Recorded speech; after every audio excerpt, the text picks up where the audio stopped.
나귀 새끼를 다신 왕이라 제목으로 같이 우리 은혜 나누고자 합니다.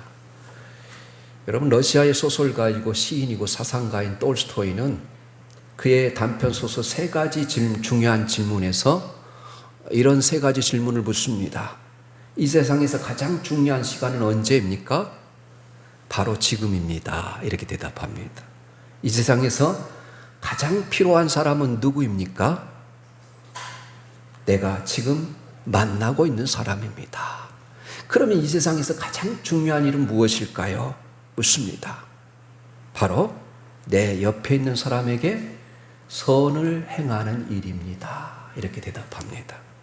우리 그런 의미에서 우리 옆에 있는 사람이 가장 소중한 사람이라 생각하고 당신은 가장 소중한 사람입니다. 사랑합니다. 이렇게 인사하겠습니다.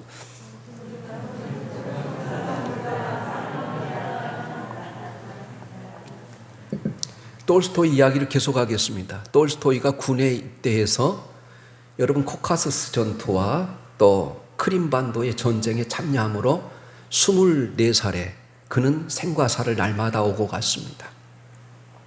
이 전쟁의 생생한 체험을 바탕으로 그는 아버지의 가족과 어머니의 가족을 모델로 해서 전쟁과 평화라는 작품을 썼습니다. 이 작품이 많은 센세이션을 일으키고 사람들의 공감대를 형성하므로 그는 바로 그 작품을 통해서 부귀 영화를 누리게 됩니다. 그러나 삶의 허무와 이 죄에 대한 불안과 공포를 지울 수가 없었어요. 그러던 어느 날 한 시골 농부를 만나게 됩니다. 너무 편안하게 보이는 겁니다. 그래서 톨스토이는 그 농부에게 평안의 비결을 묻습니다. 농부는 이렇게 대답합니다. 하나님을 의지하고 살기 때문에 언제나 기쁠 뿐입니다. 이렇게 대답해요. 톨스토이는 세속적인 성공을 다 여러분 이루었음에도 불구하고 모든 것을 다 갖추었음에도 불구하고 자기는 행복하지 않음을 깨닫습니다. 시골 농부보다 더 불행하고 살고 있는 자신을 발견하게 돼요. 그때부터 하나님을 찾습니다. 그래서 하나님을 만나게 돼요. 그리고 이렇게 대답합니다. 5년 전 나는 정말 예수 그리스도를 나의 주님으로 모셨습니다. 그리고 나서 나의 전 생애가 변했습니다. 이전에 욕망하던 것을 끊고 오히려 이전에 구하지 않던 것을 갈구하게 됐습니다. 이전에 좋게 보이던 것들이 하찮게 보이고 이전에 사소하게 보이던 것들이 매우 중요하게 보입니다. 이 세상에서 누렸던 일시적인 쾌락과 허물을 다 벗어나 내가 예수님을 만나 진정한 평화와 행복을 누릴 수 있었습니다. 이렇게 대답해요. 여러분, 우리 기독교인들에게 있어서 참된 행복이 무엇일까요? 하나님의 영광을 위하여 쓰임받는 것입니다. 믿으세요? 오늘 본문에 나오는 이 나귀는 아무도 거들떠보지 않는 작고 어린 나귀임에도 불구하고 예수님을 등에 태우고 예루살렘을 입성하는 일을 맡기신 분이 바로 하나님이셨습니다. 그런 하나님께 쓰임받는 나귀와 같이 주님의 영광을 위하여 쓰임받는 행복한 성도들이 다 되시기를 예수님의 이름으로 축원합니다. 예수님 당시의 유대 땅에는 로마가 임명한 분봉한 헤롯이 있었어요. 그리고 예수님이 공생의 사역을 시작할 때는 헤롯 필립 1세가 바로 분봉왕으로 있었어요. 그리고 로마는 그 유명한 티베리우스 황제가 통치하고 있었습니다. 이런 상황에서 당시 팔레스타인 민중들은 아직도 새로운 통치자를 기다리고 있었어요. 새로운 왕을 기다리고 있었어요. 새로운 메시아를 기다리고 있었어요. 오늘 본문은 이 예루살렘 군중들의 환호 속에서 예수님이 예루살렘을 입성하는 장면입니다. 이스라엘 민중들은 이제 그분이 등극하리라는 그 기대를 가지고 있었어요. 드디어 입성 행렬이 시작되자 그들은 찬양을 앞뒤에서 부르며 주님을 뒤따라갑니다. 여러분, 이 본문의 말씀은 사실 사복음서에 다 기록되어 있어요. 마태복음 21장, 마가복음 11장, 누가복음 19장, 요한복음 12장에 다 기록되어 있어요. 근데 마태복음 21장 5절에 보면 이렇게 찬양합니다. 시온 딸에게 이르기를 내 왕이 내게 임하나니 그는 겸손하여 낙이 곧 멍에 매는 짐승의 새끼를 탔도다. 이렇게 되어 있어요. 그 당시에 민중들은 참된 평화와 공의로 다스릴 수 있는 이 메시아를 기다리고 있었어요. 이것은 결코 잘못된 기대가 아닙니다. 이것은 사실 오늘 이 시대에 살고 있는 우리들에게도 여러분 정치하는 통치자들에게 기대하는 기대입니다. 그런데 여러분 세상의 통치자들은 여러분 그 고난이 여러분 오랫동안 지금 여러분 왕처럼 평생 동안 하는 것이 아니라 여러분 5년으로 이렇게 제한되어 있지 않습니까? 그래서 우리 삶에 일어나는 모든 문제들 사람들은 다 정치적인 문제로 내가 사소하게 당하는 모든 문제들까지도 정치적인 문제로 탓하고 정부가 그 일들을 해결해 주기를 바랍니다. 그 당시 사람들도 메시아가 오시면 이 세상이 완전히 변화될 것이라고 생각했어요. 여러분 지금 우리나라 대통령 후보가 누가 적합한지 그리고 누가 당선될 만한 사람인지 온통 우리 국민들이 거기에 집중해 있는 것처럼 그 당시에 유대인들이 이 메시아에 대한 기대가 엄청났습니다. 그럼에도 불구하고 성경에서 제시하는 진정한 왕은 단지 정치적인 기능만을 수행하는 왕이 아니었어요. 그보다 훨씬 중요한 인간의 본질적인 문제를 다루시고 또 통치하는 왕이었어요. 우리의 존재와 우리의 모든 생각도 다스릴 수 있는 왕, 심지어 세상의 여러 왕들까지도 온전히 통치하는 왕 중의 왕, 메시아를 기다리고 있었습니다. 이 왕이신 예수님이 오늘 우리 가운데 오신다면 어떻게 환영해야 할까요? 어떤 태도와 자세를 가지고 우리는 평생 동안 이 왕이신 주님을 섬겨야 할까요? 첫 번째로 이 왕이신 그분의 말씀에 온전히 순종하는 자세를 가져야 합니다. 예수님은 지금 예루살렘에 들어가고 있어요. 왜 예루살렘에 가고 있습니까? 십자가에 달려 죽으시기 위해서 가시는 겁니다. 바로 때는 6월절이 다가오고 있었어요. 예수님은 의도적으로 그 6월절에 맞추어서 6월절 명절이 시작되기 엿새 전에 예루살렘에 입성합니다. 바로 예루살렘에 입성하고 나서 며칠 후에 죽어요? 5일 후에 십자가에 달려서 죽습니다. 이 모든 때와 시간은 하나님의 섭리와 계획 속에 이루어진 것이었고 예수님은 6월절이라는 이 절기에 이스라엘 백성들을 대신 죽어야 하는 어린 양처럼 온 세상의 죄를 짊어지고 그 죄값을 지불하는 어린 양으로 이 땅에 오셨기 때문에 그 가장 적합한 때에 예루살렘에 입성하는 거예요. 여러분 오늘 이 마가복음 11장에서 마가복음 16장까지는 일주일 안에 다 이루어진 사건들이에요. 그래서 세례 요한은 예수님을 만나자마자 뭐라고 선포합니까? 보라, 세상 죄를 지고 가는 하나님의 어린 양이로다. 그래요. 또 오늘 예수님은 나귀를 타고 입성했어요. 이것은 우연한 일이 아닙니다. 구약 성경에 이미 예언된 일입니다. 구약 성경에서 520년 전에 주님이 오시기 정확히 520년 전에 스가랴 선지자를 통해서 예언한 말씀이에요. 우리 한번 띄워주시면 같이 읽겠습니다. 스가랴서 9장 9절입니다.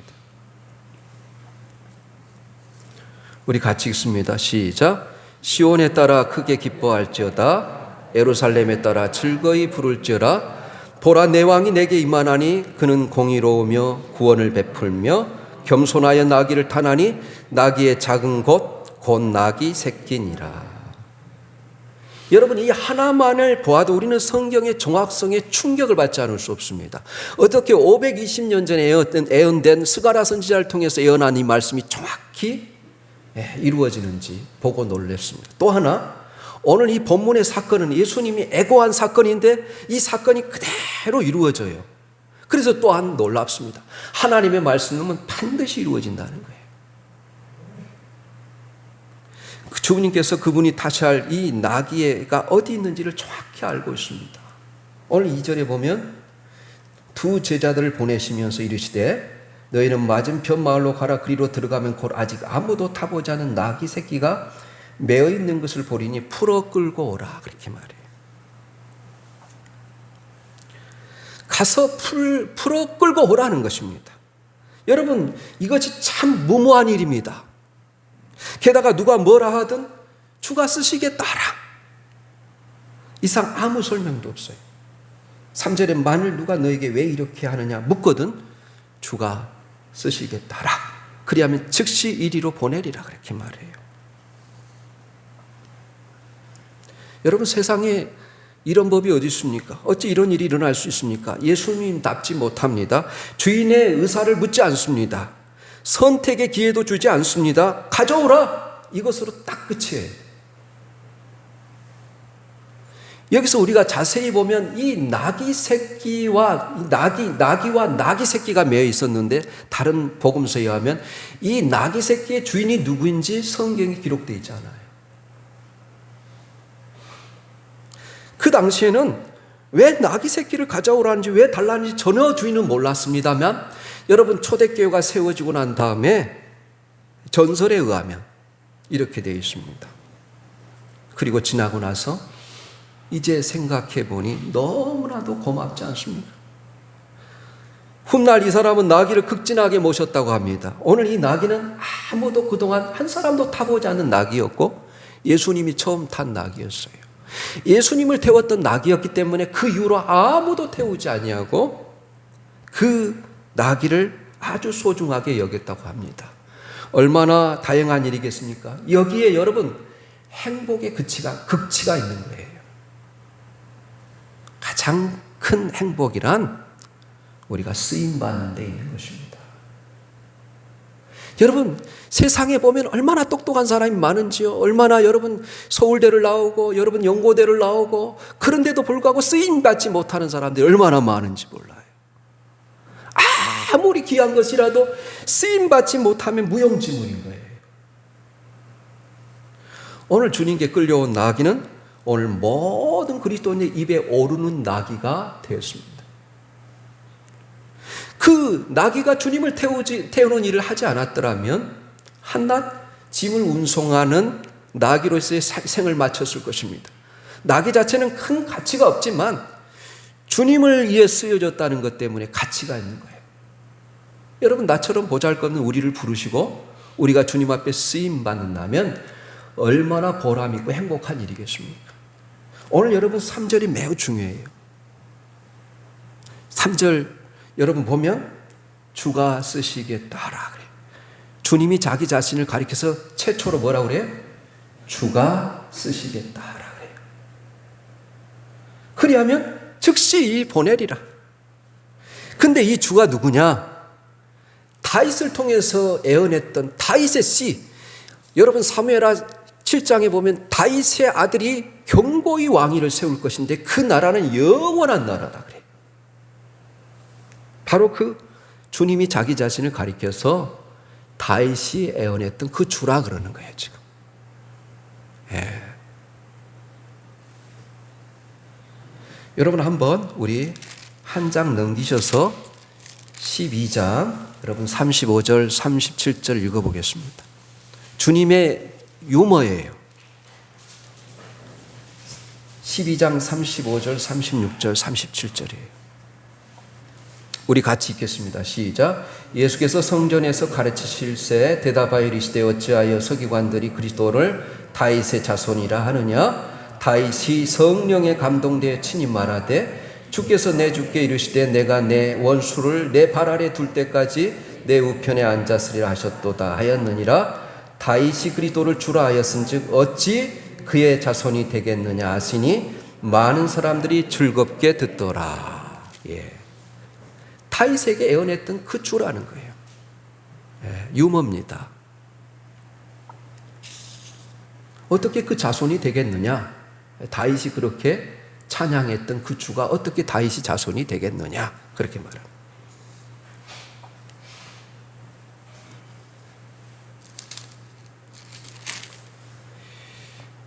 여러분, 그래서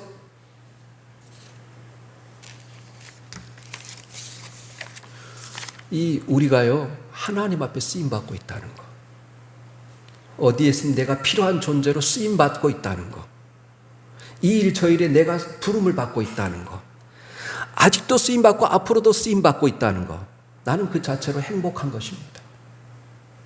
주님의 손에 들려 쓰임 받는 것, 여러분 더없이 소중한 것이죠.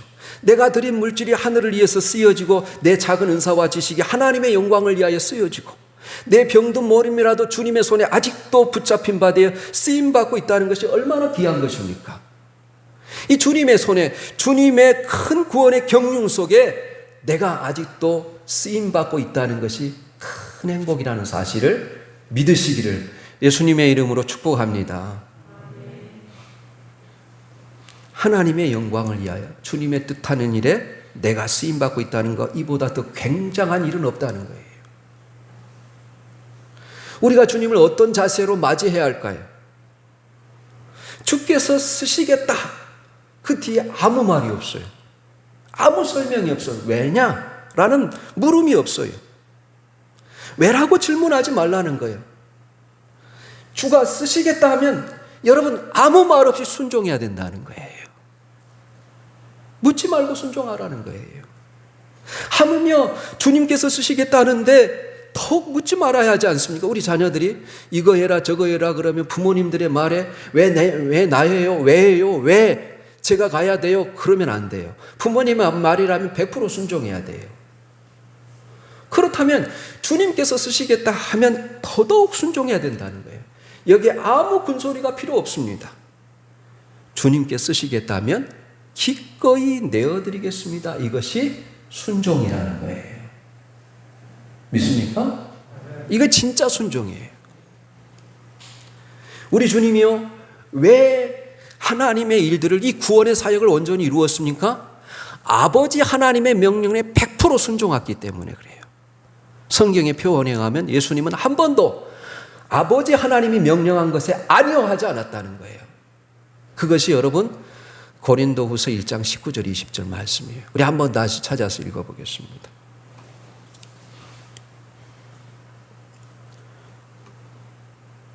같이 읽습니다. 시작. 우리 곧 나와 실로아노와 디모데로 말미암아 너희 가운데 전파된 하나님의 아들 예수 그리스도는 애하고 안일함이 되지 아니하셨으니 그에게는 애만 되었느니라. 하나님의 약속은 얼마든지 그리스도 안에서 애가 되니 그런즉 그로 말미암아 우리가 아멘하여 하나님께 영광을 돌리게 되느니라.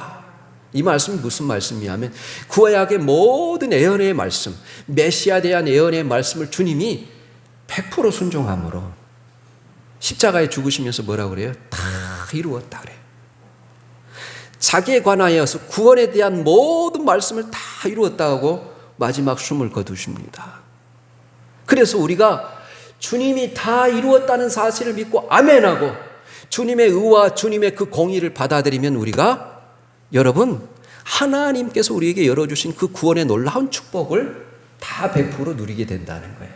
그래서 아멘하여 주께 영광을 돌릴지니라 그러는 거예요.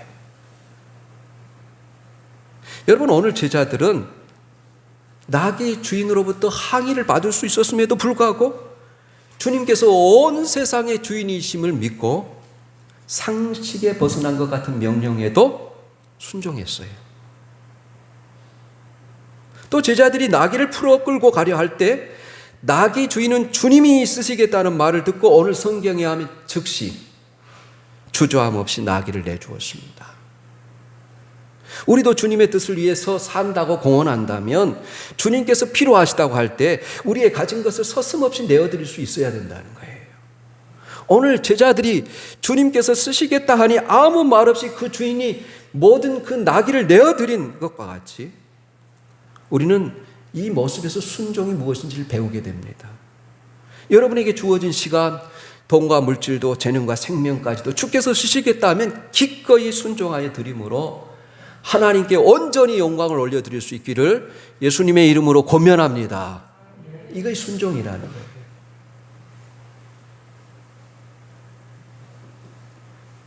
둘째로 겸손한 자세를 가지고 주님만을 높여야 됩니다. 오늘 여러분 4절부터 6절까지는 이제 제자들이 순종했다는 거고, 또 7절, 8절 보세요. 나귀 새끼를 예수께로 끌고 와서 자기들의 겉옷을 그에 얹어 놓음에 예수께서 타시니 많은 사람들은 자기들의 겉옷을 또 다른 이들은 들에서 벤 나뭇가지를 길에 펴며 그랬어요. 여러분, 먼저 제자들이 자기들이 솔선수범하여 자기들이 입고 있는 겉옷을 주님이 그 타고 있는 나귀의 안장으로 깔아줍니다. 또 그것을 본 많은 군중들은 주님이 그 나귀를 타고 걸어가시는 길에 자기들의 그 겉옷을 다 벗어서 깝니다. 그리고 여러분, 손에는 종려나무 가지를 들고 환영하며 또 가지들을 여러분 길에다 깝니다. 이것은 왕이 입성할 때 카페트를 까는 것 같은, 예수님을 왕으로 애우하는 것입니다. 그래서 드디어 퍼레이드가 시작되는 거예요. 이때 군중들 사이에서 어떤 찬양이 들렸습니까? 바로 9절 10절이 찬양이에요. 앞에서 가고 뒤에서 따르는 자들이 소리 지르되 호산나 찬송하리로다, 주의 이름으로 오시는 이여 찬송하리로다, 오는 우리 조상 다윗의 나라의 가장 높은 곳에서 호산나 하더라. 여러분, 호산나 뜻을 아세요? 히브리어로 호산나는 기도하옵나니 지금 우리를 구원하여 주옵소서, 이런 뜻이에요. 이 호산나라는 이 말 한마디를 갖고 우리가 기도할 수 있어요. 호산나, 기도하옵나니 지금 나를 구원하여 주옵소서. 그들은 예수님께 구원의 기대를 가집니다. 그리고 예수님을 따라가며 예수님만을 바라보며 여러분, 예수님을 찬양하는 것입니다. 여러분, 중요한 것은 그 시대의 민중들이 예수님께 기대했던 구원이 올바른 구원이었느냐 하는 거예요. 우리가 구원이란 말을 자주 듣지만 구원의 확신, 구원의 진정한 기쁨 속에서 인생을 살지 못한 사람들이 얼마나 많습니까? 아직도 구원을 체험하지 못한 사람들이 많습니다. 그런데 우리가 구원을 받았다고 생각하면서 구원의 뜻을 오해하고 있는지는 아닌지 우리가 생각해 봐야 돼요. 그들은 예수님을 메시아로 믿었어요. 그러나 그들은 예수님을 단순한 정치적인 메시아로 생각했습니다. 그 당시 로마 지배하에 있었던 이스라엘 사람들은 이분이라면 우리에게 로마로부터, 로마 압제로부터 자유와 독립을 주실 것이다 라고 믿었어요. 만약 예수님이 여러분 정치적인 메시아로 오셨다면 주님은 많은 군대를 이끌고 백마를 타고 나팔 소리와 함께 여러분 예루살렘에 입성하는 것이 맞는 거예요. 그런데 나귀 새끼를 타고, 한 번도 타보지 않는 그 나귀 새끼를 타고 여러분 예루살렘의 그 고지대로 올라가는 대관식을 합니다. 그분은 이 십자가의 희생을 통해서 부활의 영광의 아침을 바라보는 인류 구원의 귀중한 사명을 띠고 있었기 때문이에요. 그분은 겸손한 왕이셨습니다. 이미 마가복음 10장 45절에서 말씀하신 것처럼 그 시대의 모든 왕이나 황제들은 다 여러분 백성들의 여러분 그들이 가지고 있는 모든 것을 가지고 섬기도록 섬김을 받는, 억압하고 착취하고 강포하고 주변의 나라에 있는 것들을 약탈하는 그런 황제였다면 우리 주님은 뭐라고요? 섬기러 오신 왕이다. 얼마나 획기적인 겁니까? 여러분 죽기까지 섬기러 오셨어요. 그리고 자기 생명을 우리를 구원하시기 위해서 대속물로 주려 오셨다고 이야기합니다. 그래서 여러분, 마리아가 예수님이 잉태했을 때 주의 천사가 뭐라고 말합니까? 아들을 낳으리니 이름을 예수라 하라. 이는 그가 자기 백성을 저희 죄에서 구원할 자이심이라. 예수님 본인 스스로도 수고하고 무거운 짐지냐 다 내게로 오라, 내가 너희를 쉬게 하려 나는 마음이 온유하고 겸손하니 말씀하신 예수님이 이 사람들의 기대와 생각의 틀 속에를 깨고 우리를 섬기러 오신 왕이라는 거예요. 그렇습니다. 이 예수 그리스도를 주님으로 구주로 영접하는 자마다 제사함을 받고 영생을 얻습니다. 이 예수 그리스도를 통해서 하나님을 아빠, 아버지라 부르는 자마다 인생이 달라집니다. 이 놀라운 구원을 주시기 위해서 오신 메시아, 만왕의 왕이신 예수님을 믿습니까? 그 예수님이 나의 왕이시고 나의 구주이심을 믿습니까? 이 예수님이 나의 인생을 새롭게 할 것을 믿습니까? 이 우리의 인생을 새롭게 살 수 있게 하시고 또 우리를 구원하러 오신 왕께 우리가 모든 예의를 다 갖춰서 겸손히 그분만을 높이시고 찬양하시기 바랍니다. 이것이 우리가 주님을 맞이할 수 있는 자세라는 거예요. 여러분, 시편 140편 145편 1절부터 3절 말씀 또 한번 찾아서 우리 읽어보고 말씀의 결론을 맺겠습니다. 시편 145편 1절부터 3절이에요. 같이 읽습니다. 시작. 왕이신 나의 하나님이여 내가 주를 높이고 영원히 주의 이름을 송축하리이다. 내가 날마다 주를 송축하며 영원히 주의 이름을 송축하리이다. 여호와는 위대하시니 크게 찬양할 것이라 그의 위대하심을 측량하지 못하리로다. 예. 우리에게 구원을 베푸신 그 예수님의 그 복음의 은혜, 구원의 은혜에 우리가 감사하면서 이렇게 찬양하며 주님을 끝까지 따라가야 된다는 거예요. 여러분, 예수님께서 나귀를 타고 예루살렘에 올라가셨습니다. 당신을 잡아 죽이려고 벼르고 있는 사람들 가운데 이것을 아시면서도 퍼레이드를 펼쳐요. 예수님은 중단하지 않고 그 퍼레이드를 계속 펼칩니다. 예수님이 죽게 된 것은 사실 이 퍼레이드하고 여러분 성전을 정화한 사건으로 죽었다는, 그렇게 많은 사람들이 해석을 합니다. 하나님의 성전을 강도의 굴열로 도적대의 소굴로 만들었다고 예수님이 분노하지 않습니다. 그 일 때문에 예수님이 죽임을 당하는 거예요. 여러분, 안소니 멜로 막사는 이렇게 말합니다. 내가 청년 시절에 세계를 변화시켜 달라고 기도했습니다. 중년에는 내 이웃을 변화시켜 달라고 기도했습니다. 70이 된 내 나이에 오직 하나, 하나님이여 나를 변화시켜 주옵소서, 이렇게 기도합니다. 우리가 하나님 앞에 부르심을 가까이 왔다고 생각하는 사람일수록 내 자신을 하나님과의 관계 속에서 늘 성찰하면서 우리가 이렇게 내가 변화되고 내가 주님을 닮아가도록 늘 애써야 돼요. 우리는 정치 문제에 애나 지금이나 너무나 관심이 많습니다. 세계 문제에 너무나 민감합니다. 내가 할 일은 무엇입니까? 바로 이러한 현실에서 내가 조용히 하나님 앞에 바른 자세와 태도를 가지고 있는지, 그리고 그분을 참으로 잘 섬기고 있는지, 이걸 성찰해야 된다는 거예요. 내가 주님 앞에 얼마나 충성을 다하고 있는지를 살펴보라는 것입니다. 오늘 본문에 예수님이 왕권을 가지고 말씀하셔요. 맞은편 마을에 가면 나귀를 만날 것이다. 풀어 끌고 오라. 누가 묻거든 주께서 쓰시겠다 하라. 세상에 이렇듯 강력한 권세 있는 말씀이 어디 있습니까? 오늘 주께서 여러분에게 묻는다면 어떻게 대답하시겠어요? 주님께서 쓰시겠다면 쓰십시오. 어느 때라도 무엇이라도 주님께서 쓰시겠다면 드리겠습니다. 바로 이것이 진정한 왕이신 주님 앞에 가져야 될 태도이고 우리가 바쳐야 될 충성이라는 거예요.